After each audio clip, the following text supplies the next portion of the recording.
ஆன்மீக நண்பர்கள் அனைவருக்கும் அன்பு கலந்த வணக்கங்கள்.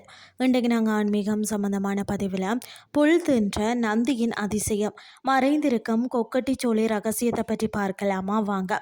இந்த ஆலயத்தின் மூலவரான சிவலிங்கம் மனிதர்களால் செதுக்கப்பட்டு பிரதிஷ்டை செய்யப்பட்டது அல்ல, இது தானாகவே தோன்றிய ஒரு சுயம்பு லிங்கமாகுமாம். வடமொழியில் இதனை சுயம்பு என்று, தூய தமிழில் தான் தோன்றீஸ்வரர் என்றும் அழைக்கிறாங்க. ஆலயம் அமைவதற்கு முன்னர் பார்த்தீங்கன்னா இந்த பகுதியில் அடர்ந்த கொக்கட்டி மரங்கள் நிறைந்த சோலையாக காணப்பட்டதாம். இதனால் தான் இந்த பெயர் பெற்றது, அதாவது கொக்கட்டி சக சோலை, கொக்கட்டி சோலை. இந்த பகுதியில் வாழ்ந்த வேடவர்கள் வேடவ சமூகத்தினர்னு சொல்லுவாங்க. தங்களுக்கு தேவையான தேனை சேகரிப்பதற்காக மரங்களை வெட்டுவதை வழக்கமாக வச்சிருந்தாங்களாம்.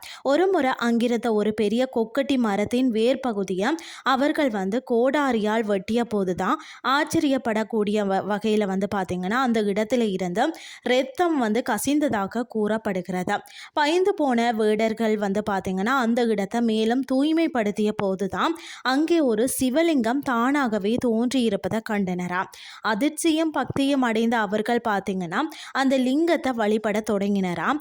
தென்னிந்தியாவில் இருந்து பார்த்தீங்கன்னா சோழ தேசத்தில் இருந்து மட்டக்களப்புக்கு வந்த உலக நாச்சி என்ற பக்தி மிக்க அரச குல பெண்மணி தான் இந்த சுயம்பு லிங்கத்தின் மகிமை கேள்விப்பட்டு இந்த இடத்திற்கு வருகை தந்தாராம். வேடவர்களின் உதவியோடு அந்த சோலையை துப்புரவு செய்து முதல்ல அங்கே ஒரு முறையான ஆலயத்தை பார்த்தீங்கன்னா அமைத்து வழிபாடுகளை முறைப்படுத்தியதாக வரலாறு கூறுகிறது.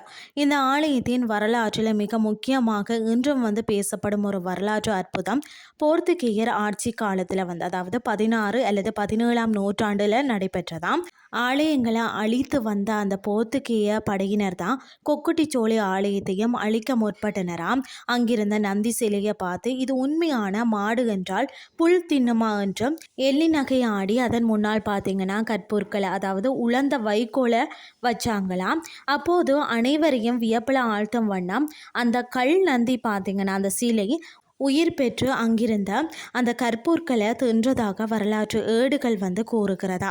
இந்த அற்புதத்தை கண்டு பயந்த போர்த்துகேயர்கள் ஆலயத்தை அழிக்காமல் அப்படியே விட்டு ஓடினரா. இன்றும் இந்த ஆலயத்தில் புல் தின்ற நந்தி தனி சிறப்புடன் வழிபடப்படுகிறது. இலங்கையில் இன்றும் பழமை மாறாமல் மரபு ரீதியாக கயிறுகளை பயன்படுத்தி பக்தர்களால் மட்டுமே இழுக்கப்படும் பிரம்மாண்டமான சித்திர தேர்கள் இந்த ஆலயத்தில் தனித்துவமாகவும் இருக்கிறது. எமது சமயத்தின் பெருமையை நாமே உலகறிய செய்வோம் என்று சொல்லி கூறிக்கொண்டோம். இந்த ஆன்மீகம் சார்ந்த பதிவை எல்லாருக்கும் பகிர்ந்திடுங்கள் என்று சொல்லி கூறிக்கொண்டோம். இன்றைய ஆன்மீகம் சார்ந்த பதிவை நிறைவு செய்து கொள்கிறேன். இதே மாதிரி மற்றும் ஒரு ஆன்மீகம் சார்ந்த பதிவோடு உங்களை சந்திக்கிறேன். நன்றி.